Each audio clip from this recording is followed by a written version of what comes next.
What's up, guys? Welcome back to another video on the bagged Baja series. We're in this, we're doing it. I'm gonna try to show you guys how the wiring is run, or how you can run the wiring, and blase blase blase. This is how it goes. So back here through my bulkhead is where I have my wiring coming out, right here. And this is all that I need to run through the car now to the battery, and we will have a fully functioning compressor management setup. So I'm going to start tucking some of this wiring. It's going to be hard to show, so I'll show you when it's done. So in here, I ran the loom underneath the seat hook.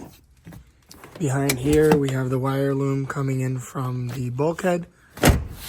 And what I'm going to do now is, let me show you guys what I got. So this here is a power distribution block. And what I'm going to be doing is running a power wire, this one right over here. We're going to be running this 8-gauge wire from the battery in the front all the way to the back where the wiring is. And we will be tapping that power wire into this power distribution block in this big port, and then the power wires for the compressors will be going into this port. And that's what we're working on right now. As opposed to running all that stuff through the car all the way up to the front, I'm going to run one power wire to the back and tap everything in back there. So just like that, guys, we've got our power wire run to the back, kind of putting all of the wiring together in a way in which it's not going to get damaged. And then back here, I'll run the power distribution block, and pretty soon we'll have the system running so we can test compressors. So a little update on to how the wiring is going. So right now I've sectioned this off. This wire right here is the USB plug for the controller. So I've got that.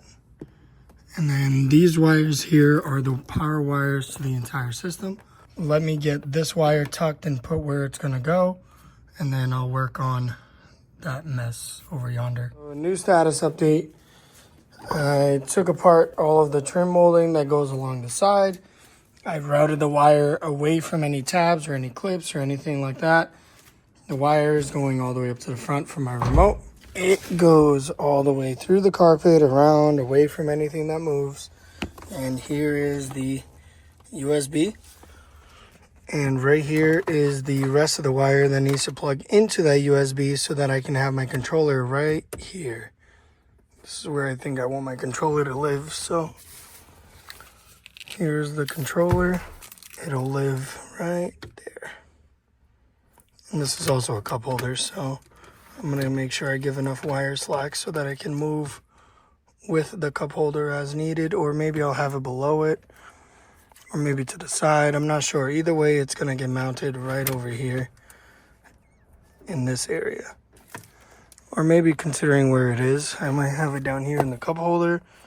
I don't know yet. Haven't really decided. It could just go here, and then I could just pull it out as needed. So that's an option as well. Maybe I'll make a bracket for it that goes here. Leave your thoughts down below. Let's see what we can come up with, because I don't mind having this like that. I can fab something up to block off this port and then still have my radio access. I mean, because this is going to go right over here like that. That's where the trim goes. So maybe down below, or maybe I clear all this BS out and I just run it right down here. Keep it inside of this little pocket with nothing else in it. That might actually just be the move, because it's easier to get the wire right there than it is up here, and it's also separate from everything else. So I think right now, until I come up with a better option, this is that little tray that you guys were just looking at a second ago. The controller fits right there perfectly. So I think this is how I'm going to mount my controller for now, until I come up with some kind of like 3D modeled way of filling this in and then encapsulating the controller. So let me work on running the wire in here, because I'm gonna have to drill a hole on the side. So this is the outcome. It's gonna sit like that, and I've got the wire plugged in, wire running out of this side. I made a way too big of a hole right here, but it's good because it's rubber lined. So I only had to make the hole on the plastic shell, and then the rubber on the inside shrunk back to the wire size, which looks really, really neat. So let me show you guys how it fits in here. I honestly don't hate it. It sits down and below. I can still access it, you know, hit my buttons, wherever it is that I need to do. If I'm excessively touching these buttons anyways, there's a problem. And I still have my ashtray working, not that I use it. And then I have my dual USB ports down here that I installed. They're a little dirty, but they do the job. Top port is my Apple CarPlay. Bottom port is a 2.1 amp charger. But yeah, this is my controller mounting. The last thing I need to do now is run the power and ground. The ground is going to be tough. We'll get to that. All right, we've pretty much reached the point where I'm going to have to stop for right now. I have to run to the parts store and get ready for work. But let me show you guys how it came out, the way I did it, and, you know, it's neat. I like it. When it comes to wiring, that's my sub wiring. You don't have to worry about that. That's going to sit there.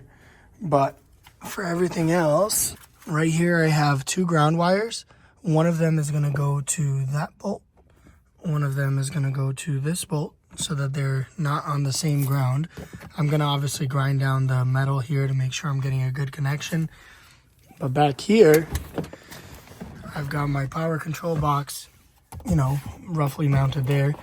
The wiring is zip tied here, and the seat does close all the way.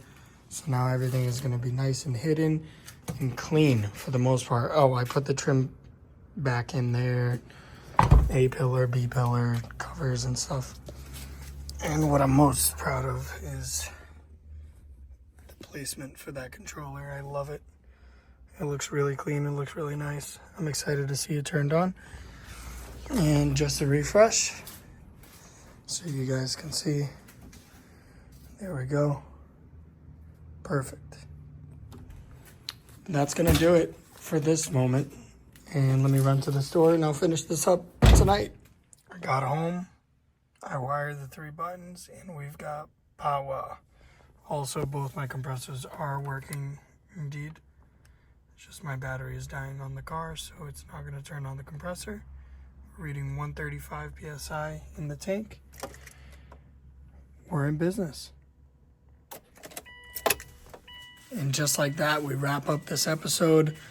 I thank you guys for watching. The struts should be in a week. It was supposed to be 6 to 8 weeks, whatever, turned into a week. We're almost there. So hang in there. I'll catch you guys on the next one. Thank you for watching. Make sure you like, comment, subscribe. I will see you on the next episode of the Bagged Baja build series.